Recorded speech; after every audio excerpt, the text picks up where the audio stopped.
आंदोलन भी एक डायलॉग का तरीका है।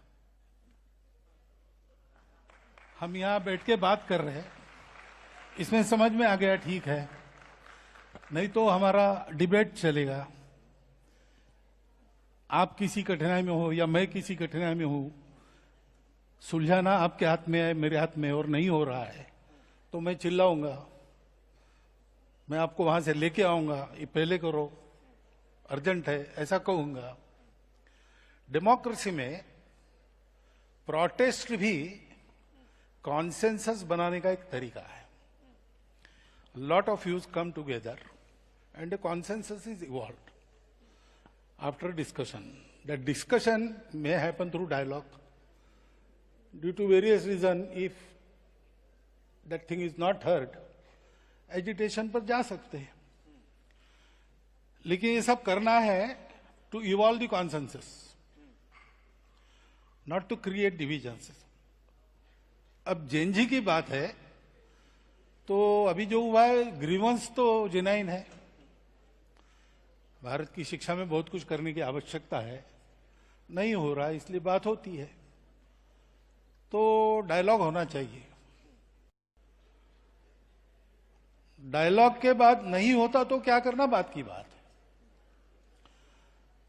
और मेरा अनुभव ऐसा है जेएनजी के बारे में, हम लोग जेएनजी की आयु में थे तो हमारी पीढ़ी का स्वभाव ऐसा था कि बड़े जो कहते थे वो मान लेते थे, हम क्वेश्चन नहीं करते थे। तो उस समय की परिस्थिति।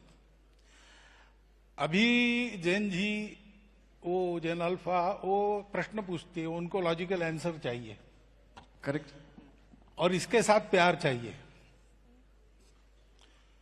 प्यार है तो ये आंसर दे सकते हैं। आपका मेरा परिचय नहीं, आपस में कोई संबंध नहीं, और आपने प्रश्न पूछा तो मैं तुमको न तो पूछने वाले, ऐसा होगा। लेकिन हम जानते हैं एक दूसरे को, आपस में कुछ संबंध है, तो आपने पूछा तो मैं जवाब दूंगा। तो ये बातें होनी चाहिए। डेमोक्रेसी में ये तरीका है।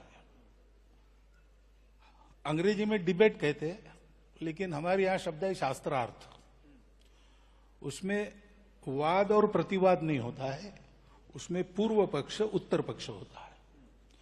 तो हम सब पहलुओं को देखते हैं और हर एक का अपना अपना देखने का नजरिया है, तो एक नया डायमेंशन ध्यान में आता है हर सब्जेक्ट का। तो we get so many opinions, even contrary opinions, they together form the total view of the truth. तो ये होना ही चाहिए। तो